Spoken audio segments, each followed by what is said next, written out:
Chapter 2. The Curse of the Baskervilles. Dr. Mortimer sat down. Sherlock Holmes and I listened to his story. "I am a doctor, and I work in the country," said Dr. Mortimer. "I live and work on Dartmoor, and as you know, Dartmoor is a large, wild place. There is only one big house on Dartmoor, Baskerville Hall. The owner of the house was Sir Charles Baskerville. I was his friend, as well as his doctor." "I read of his death in the Times newspaper," said Holmes. "That was 3 months ago," said Dr. Mortimer. "The newspaper reported his death, but it did not report all the facts." "Was there something strange about his death?" asked Sherlock Holmes. "I am not certain," said Dr. Mortimer. "There was a story about a curse on the Baskerville family. Sir Charles believed this old story." "A curse?" I asked. "What do you mean?" "Here is the story," said Dr. Mortimer. He took a large piece of paper out of his pocket. "Please, read this. It is the story of the curse of the Baskervilles." Holmes took the paper and read it. "It is called The Hound of the Baskervilles," he said. He showed me the paper. This is what it said.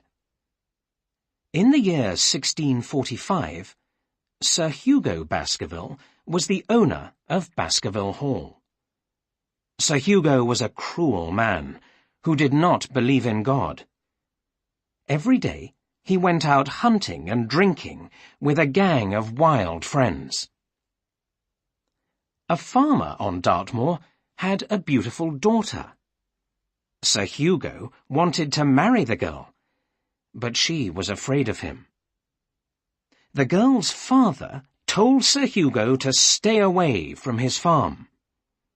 Sir Hugo was very angry.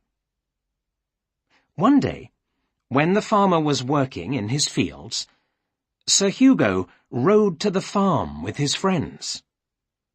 They caught the girl and took her to Baskerville Hall. The poor girl was terrified. Sir Hugo locked her in a bedroom. Then he started drinking with his gang. When he was drunk, he became more wild and cruel. He shouted at his men and hit them. The frightened girl waited until it was dark. Then she opened a window and escaped from Baskerville Hall. Her father's farm was about 4 miles away. It was night, but she was able to follow the path in the moonlight. She started to run across the dark moor. Sir Hugo went to the girl's room. It was empty, and Sir Hugo was terribly angry. He ran to his men and jumped onto the table where they were drinking.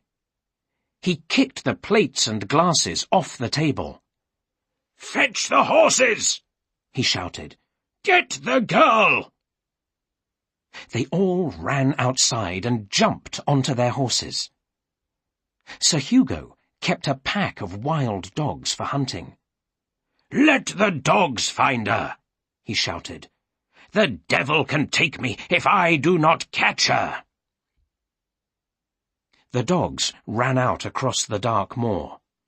Sir Hugo and his men rode after them. The dogs barked, and Sir Hugo shouted. Then they heard another noise. It was louder than the noise of barking and shouting. The dogs stopped and listened. They were afraid. The men heard the noise too. It was a loud and deep howling sound, the sound of a huge dog howling at the moon. The men stopped their horses, but Sir Hugo rode on. He wanted to catch the girl. Sir Hugo did not catch the girl. Suddenly his horse stopped and threw him to the ground. The horse ran away in terror. In the moonlight, the men saw a strange black animal. It looked like a dog with huge, fiery eyes, but it was as big as a horse. All the men became very frightened. The huge black dog jumped on Sir Hugo Baskerville and killed him. The other men ran away into the night, and Sir Hugo was never seen again. Since that time, many of the sons of the Baskerville family have died while they were young. Many of them have died strangely. This is the curse of the Baskervilles. The black dog, the Hound of the Baskervilles, still walks on the moor at night. "Well, Mr. Holmes, what do you think of this story?" asked Dr. Mortimer. "I do not think it is a true story," said Sherlock Holmes. "Why do you show me this story? Do you believe it?" "Before Sir Charles Baskerville's death, I did not believe the story," Dr. Mortimer answered. "But Sir Charles believed the story. It worried him. He became ill, and his heart was weak." "Why did he believe this story?" I asked. "Because he saw the Hound on the moor," answered Dr. Mortimer. "Or he thought he saw it. When Sir Charles told me this story, I told him to take a holiday. I told him to go to London for a few weeks and forget all about the curse." "Did he take a holiday?" I asked. "No," said Dr. Mortimer. "He planned to go to London the following Friday, but on the Thursday evening he went for a walk on the edge of the moor, and he never returned." "How did he die?" I asked. "He died of a heart attack," answered Dr. Mortimer. "His servant came to fetch me. I found Sir Charles near the house, on the edge of the moor. He was running away from something when he died. I am sure of that. I think he was terrified of something." "Terrified?" asked Holmes. "What was he running away from?" "I looked at the ground where Sir Charles had walked. I saw his footprints," said Dr. Mortimer. "But there were other footprints on the ground. They were not the footprints of a man.